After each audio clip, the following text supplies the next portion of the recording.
Uzay yolculuğuna çıkan makas ile aynı soydan gelen bu makasın sizler de görün diye bir parçasını ayırmıştım. Size bütün haldeyken anlatayım.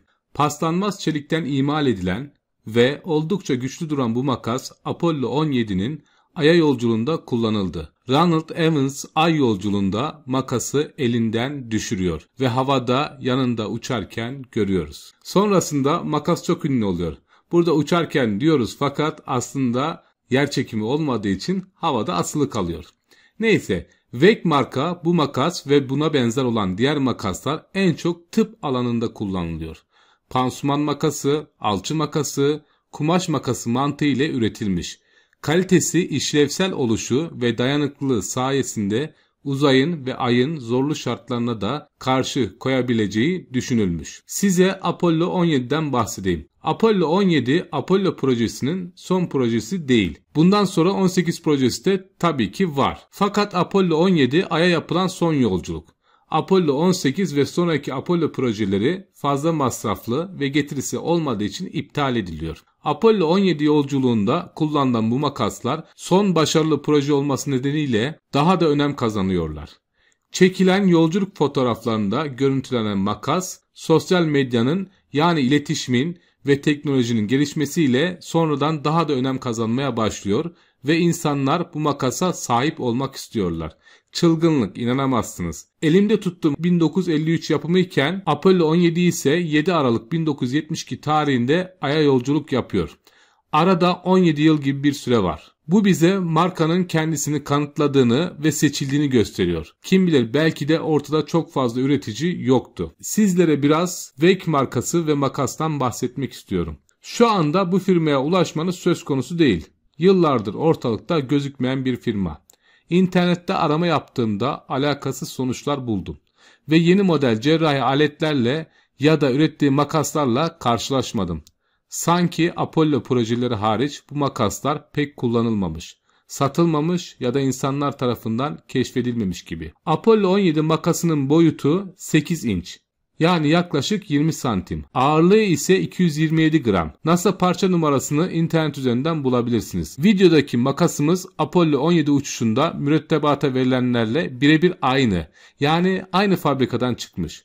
Bu makasların çakma olanlarını bile bulmak imkansız diyebilirim. Astronot giysilerini bacak üstüne bağlayan ve uzayda uçuş sırasında tulum giysisinin bacağında bulunan özel bir cebe konuluyordu bu makaslar. Ekiple beraber yolculuklarda ve Ay'a iniş görevlerinde seyahat ederken birçok Apollo görevinde kullanılmıştır. Diğer kişisel ekipmanlarda olduğu gibi astronotlara uçuşlarından sonra anı olarak tutmalarına izin verilmiştir. Astronotların kişisel ekipmanlarının bir parçası olarak her görevlerinde 27 çift makas kullanılmıştır. Değişik varyantları bulunuyor. Değişik varyantlarının bulunma sebebinin o dönemde markalama işinin tam kavranmamış olması olarak görüyorum. Çünkü elimde bulunan aynı kalite ve muhtemelen aynı fabrika üretimi olan diğer makaslarda sadece paslanmaz yazısı bulunuyor. Başka bir varyantta ise üst kolda Wake paslanmaz ve alt kolda damga bulunuyor. Wake yazısı makas uçlarının birleştiği eklem yerinde bulunanlar da var. Apollo 11 ve Apollo 17'de kullanılan makasların tutma sapında Wake yazısı ve paslanmaz yazısı bulunuyor. Kesme işlemi yaptıktan sonra makasın eski haline yani ağzının açık hale gelmesini sağlayan oldukça etkili bir mekanizma var. Bu mekanizmanın sonunda metal bir disk bulunuyor.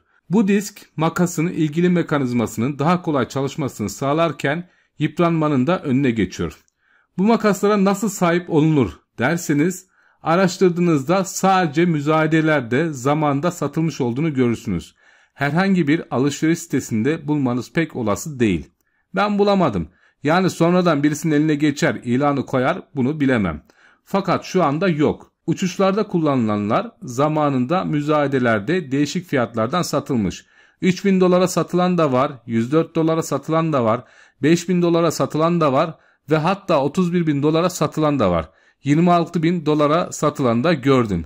Fiyatların bu kadar değişmesinin sebebi de 1953'ten günümüze kadar gelmiş bir makastan bahsediyoruz. Ve üretimi günümüzde söz konusu değil. Şu an elinde gördüğünüz 1953 yılına ait. Apollo gemisinde kullanılan makas sayısı da belli. Dolayısıyla yıllar içerisinde makas eskidikçe, önemi arttıkça fiyatlar da almış başını gitmiş. İlk elin günahı olmaz derler ya. $100 satan kişi bence kazık yemiş. Yani ilk el olsa bile $100 gerçekten komik bir satış olmuş. Sonrasında fiyatları artarak gitmiş. Full metal bir makas ve ömürlük. Yüksek alaşımlı çelikten imal edilmiş. Nereden baksanız 80 yaşına yaklaşmış bir makastan bahsediyoruz. Korozyon, deformasyon ve yıpranma yok. Bununla ilgili çok eski bir anım var. Zamanında sakal bıyık için ustalar vardı. Firma üretip satıyor. 1 milyon tane. Sonra kimse almıyor. Çünkü alanların ellerinde paslanmıyor, körelmiyor ve bozulmuyor. Üretici ne yapıyor? Bir sonraki ürettiğinin kalitesini düşürüyor. Ömürlük, kırılmayan, bozulmayan, paslanmayan bir şeyi insanlar çok uzun süre kullanınca yenisini almaya ihtiyaç duymazlar. Yani ortada makas üreticisi kalmaz. Dediğim gibi denge çok önemli. Yıpranmayan ve aşırı uzun ömürlü ürünler üretmek markaların ömrünü kısaltıyor. Çünkü satış sürekliliğine bu bir darbe. Neyse, konumuz üretim ve marka ya da şirketler değil. Kütük gibi çivi çak duvara, karton kes. Çok zorladım. Her şeyi kesiyor. Yani kesilebilecek her şeyi kesiyorum. Metal bile kesiyor. Alüminyum levhaları bile kesti. Bana mısın demedi. Elimde bundan başka bir varyantını inanın çok zorladım. Özellikle vücut yaralanmalarında elbiseyi kesmek zorunda kalındığında ucunda bulunan top şeklindeki kısım ile kılavuz alabilirken hasta ya da yaralıya zarar vermeden üzerine giydiği giysiyi ne kadar kalın olursa olsun kesebilecek kuvveti ve keskinliği sağlıyor. Yaylı bir sistem var. Yani kestiğinizde makas orada yapışıp kalmıyor.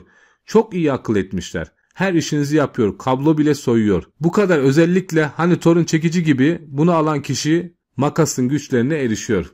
Muhteşem işçilik, güçlü çelik ve işlevsel olması. Çok uzun ömürlü olması ve diğer yapabildikleri insanı hayretler içerisinde bırakacak derecede.